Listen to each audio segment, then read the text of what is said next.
L'Ecorobotics ARA est une solution de pulvérisation ultra localisée, plante par plante. Et le but, c'est de localiser le spray sur une empreinte au sol de 6 cm par 6 cm pour aller toucher uniquement les adventices ou uniquement la plante de la culture. C'est un gros concentré de technologie qui est localisé dans cette machine-là. Nous sommes très fiers d'avoir remporté le CIMA Awards aujourd'hui. Nous avons la médaille d'or qui est une reconnaissance par les pairs, par un jury d'experts scientifiques de l'intérêt de la machine pour l'agriculture et pour l'avenir de l'agriculture. Et aujourd'hui, je dirais qu'on a plus besoin de soutien politique, que l'administration comprenne l'intérêt de ces technologies au quotidien. On peut économiser 80 à 95% de produits. Et je pense que si on a un soutien politique pour déployer cette solution à grande échelle, on peut faire des très fortes économies de produits.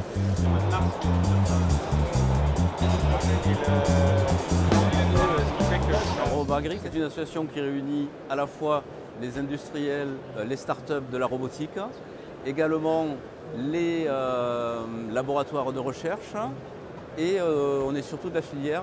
On va jusqu'aux utilisateurs finaux. Finalité, c'est de répondre donc aux besoins, aux challenges des agriculteurs d'aujourd'hui à travers donc, la transition écologique, l'agroécologie, donc appliquer mieux et moins de produits en fait, phytosanitaires, quels qu'ils soient, et également rapprocher l'ensemble des membres pour fournir des solutions agroécologiques aux agriculteurs. On a un soutien de l'État en fait, avec un grand défi robotique agricole, une somme de 21 millions d'euros en fait, sur 5 ans, qui vise justement à mettre au point des nouveaux itinéraires agroécologiques, à la fois avec les techniciens, à la fois avec les agriculteurs et les entreprises qui fabriquent les robots. Trax, en fait, c'est le premier projet qu'on a démarré il y a 3 ans. Donc aujourd'hui, on démarre la commercialisation avec des machines qui seront disponibles là, dès le début de la saison 23, donc pour février-mars 2023. Pour aller plus loin aujourd'hui, c'est comment on va toucher les viticulteurs et les agriculteurs. Et donc comment on leur apporte le service ou la machine. Et donc finalement, on va se concentrer sur les réseaux de distribution, comment les modèles d'affaires vont évoluer. Est-ce qu'il faut que je vende ma machine? Est-ce qu'il faut que je la loue? Est-ce qu'il faut que je la mette à disposition à travers un prestataire de service? Et c'est toutes ces questions-là aujourd'hui qui sont l'enjeu. On va sur de l'innovation dans le modèle d'affaires.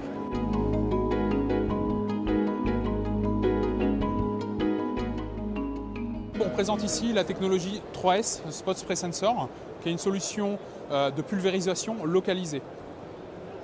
Ce qui est intéressant, c'est qu'on a une expérience aujourd'hui de voir en Australie où le marché, il y a beaucoup plus de facteurs d'adoption puisqu'on va économiser plus de 90% de glyphosate. On a les surfaces par exploitation pour amortir cet investissement très rapidement en moins d'1 an. Et puis on va aussi économiser de l'eau, ce qui est un sujet important là-bas. On aimerait bien aller encore plus vite sur l'Europe de l'Ouest et notamment la France, où on a drastiquement un sujet d'accompagnement des agriculteurs pour comprendre comment les données qui sortent de ce système, par exemple, parce qu'on récupère des cartes des adventices et de façon objective sur toutes les parcelles, et comment est-ce qu'ils vont pouvoir tirer de la valeur de ces informations, notamment par exemple dans leur traçabilité et leur gestion de résistance aux herbicides.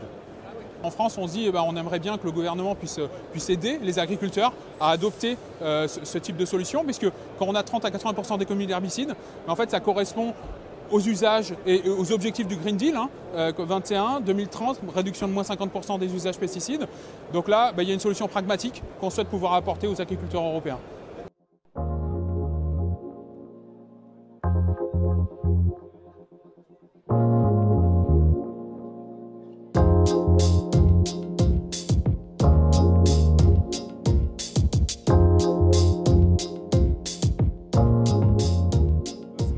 C'est un pulvérisateur de haute précision.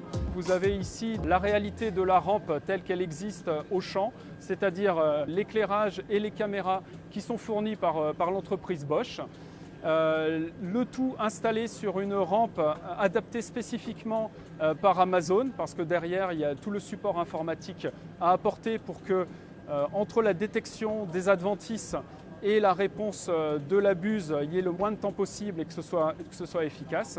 Et enfin, l'apport de BASF touche à l'outil d'aide à la décision Xarvio qui permet de définir un seuil de détection des adventices.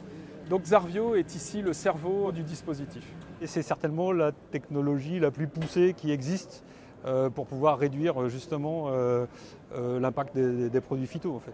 On en est à une phase où il y a déjà eu en surface importante plusieurs machines qui ont tourné en Allemagne et en Hongrie en 2021 et 2022 sur betterave, maïs, tournesol. Et pour la France et le marché français en particulier, il y a une série d'essais betterave, maïs qui sont prévus pour le printemps prochain, donc 2023. Une série de tests machines. L'idée étant de contrôler ce qui se passe. Voilà. Est-ce que ça fonctionne bien? Est-ce qu'on trouve bien les mauvaises herbes? Est-ce qu'on les désherbe bien? Éventuellement adapter les modèles à des conditions d'application franco-françaises qui seraient peut-être un peu différentes de celles qui ont été rencontrées jusque-là.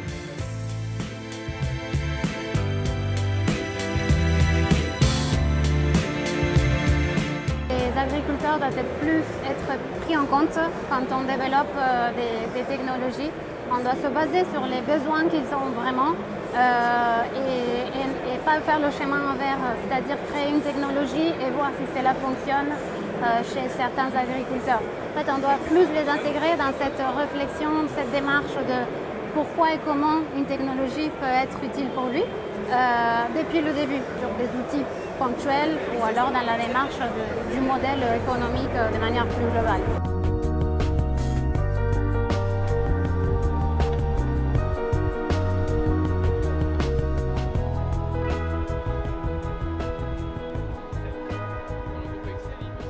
Les 100 ans du CIMA permettent de voir les évolutions techniques de ces 20 dernières années.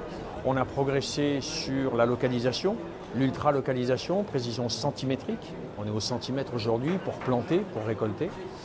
Et la vision artificielle qui révolutionne aujourd'hui la vision des robots, qui permet de voir des maladies et qui permet aussi de traiter localement avec des gains de 70 à 90% sur le dépôt des produits phytosanitaires. L'innovation est permanente dans les sociétés de l'agroéquipement. Au-delà de ça, les contraintes réglementaires et la transition écologique, je veux dire, les agriculteurs sont eux-mêmes les premiers spectateurs de ce qui nous arrive aujourd'hui, et donc ils anticipent, ils comprennent ce qui se passe, et donc ils vont bien évidemment nous demander de leur faciliter le travail et de faire en sorte qu'on puisse les aider. Et cette transition aujourd'hui nous accélère. Toutes les startups qui naissent dans les métiers aujourd'hui rebondissent sur des besoins qui sont issus de la transition écologique et qui nous obligent à aller plus vite, plus proprement et plus localement sur les plantes.